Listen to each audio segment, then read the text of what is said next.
मैं इलाहाबाद से चुनकर आता हूं।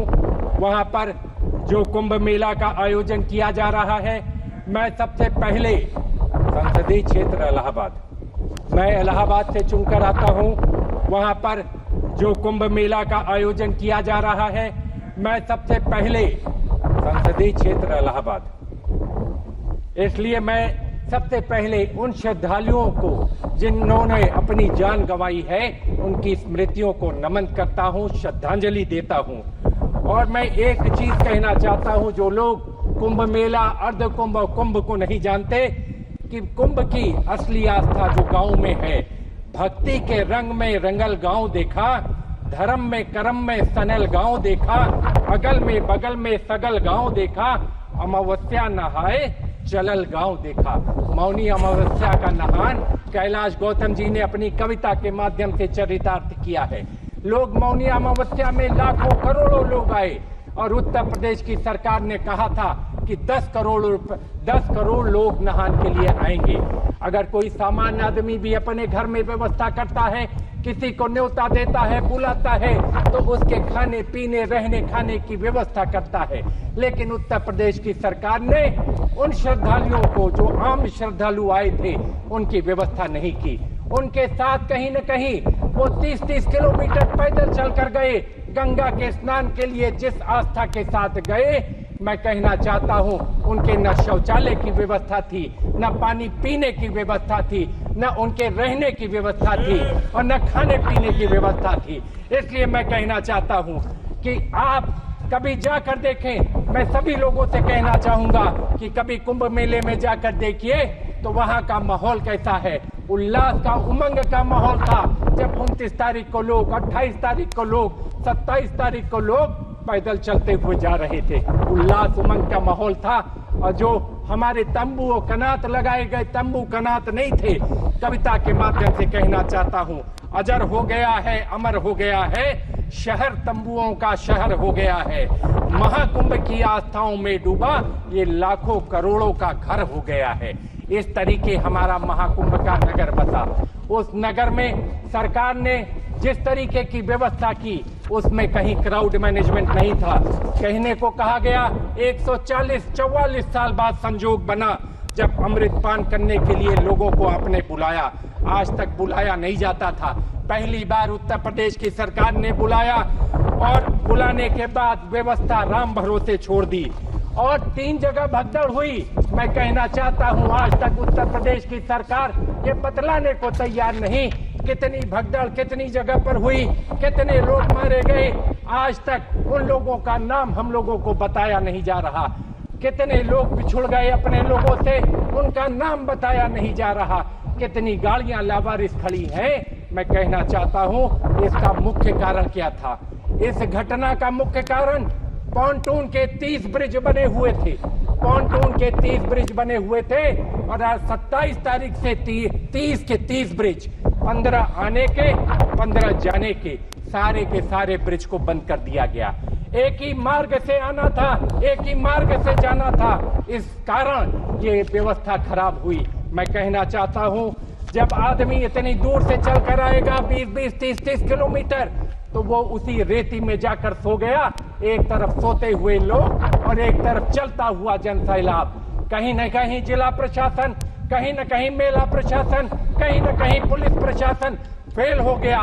उत्तर प्रदेश की सरकार के दावे खोखले साबित हुए और आदमी इतनी बड़ी दुर्घटना घटित हो गई। मैं कहना चाहता हूं, ये वीआईपी मेला नहीं था, ये आम श्रद्धालुओं का मेला है, ये आम श्रद्धालुओं का महाकुंभ है।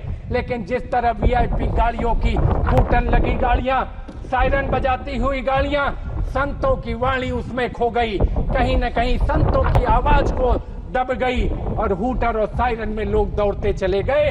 इस दुर्घटना का अगर प्रमुख कारणों की जांच होगी तो एक बहुत बड़ा कारण है जिस तरह से वीआईपी लोगों की दौड़ लगी थी।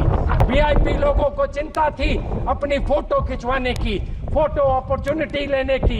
सरकार को चिंता थी इवेंट मैनेजमेंट कराने की, अपनी ब्रांडिंग करने की। लेकिन ये वो जगह नहीं थी। माननीय अधिष्ठाता महोदया, मैं कहना चाहता हूँ, ये वो जगह नहीं थी। यहाँ आस्था का समुंदर था। लोग उस आस्था और विश्वास के साथ कि अब अमृत वर्षा होगी उस अमृत का पान करेंगे, लेकिन लाखों लोग, हजारों लोग मर गए। आपने देखा होगा, वो दृश्य देखे होंगे कि किस तरीके से जेसीबी लगाकर लोगों का सामान उठवाकर फेंकवाया गया, किस तरह फेंकवाया गया। लाशों, आज भी कूड़े के ढेर में लाशें मिल रही हैं, लोग उठाने को तैयार नहीं है, लेकिन जबरदस्ती पुलिस वाले मार मार कर जो है लाशें उठवा रहे हैं। मैं कहना चाहता हूं, इसकी गहनता से जांच हो, इसकी गहराइयों से जांच हो, और दूध का दूध पानी का पानी हो, और जो लोग जिम्मेदार हैं उनके खिलाफ कठोर से कठोर कार्रवाई हो। मैं आपसे कहना चाहता हूं, मैंने प्रेस और टेलीफोन के माध्यम से इसको पहले सचेत किया था कि मकर संक्रांति के बाद मौनी अमावस्या 4 गुना ज्यादा लोग आएंगे।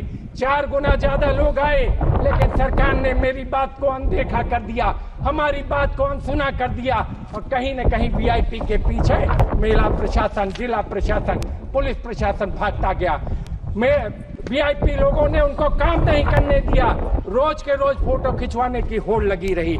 मैं कहना चाहता हूं, इस मेले में भ्रष्टाचार भी हुआ, साल की लकड़ी का 300 करोड़ का घोटाला हुआ।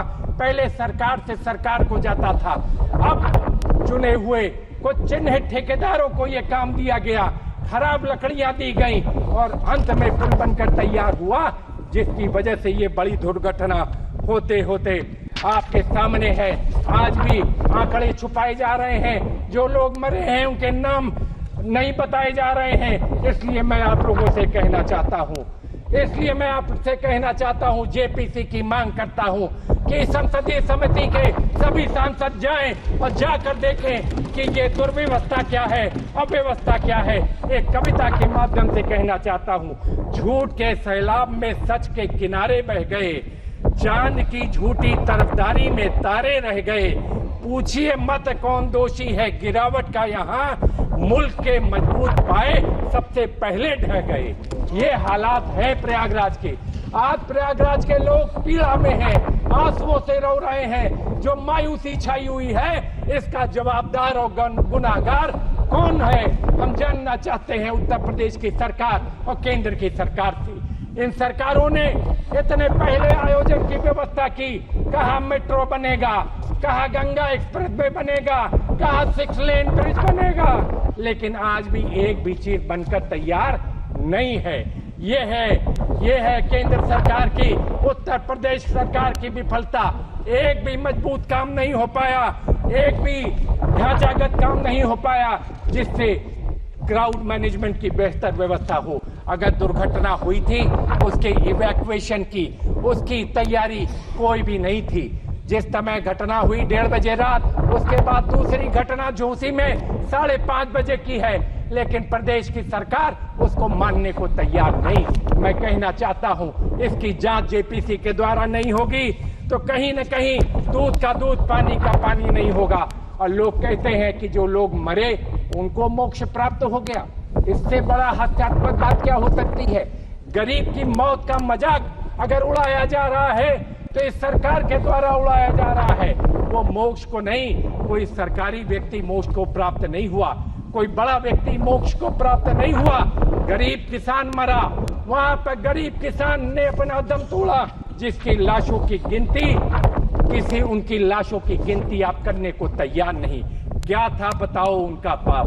मैं तो पूछना चाहता हूं, क्या था बताओ उनका पाप? हाथ से नाकामियों गलतियों के बाद भी थपथपाते दिख रहे, अभी भी अपनी पीठ आप थपथपा रहे हो इतनी नाकामियों के बाद। इसलिए मैं आपसे कहना चाहता हूं, इसकी जांच होनी चाहिए।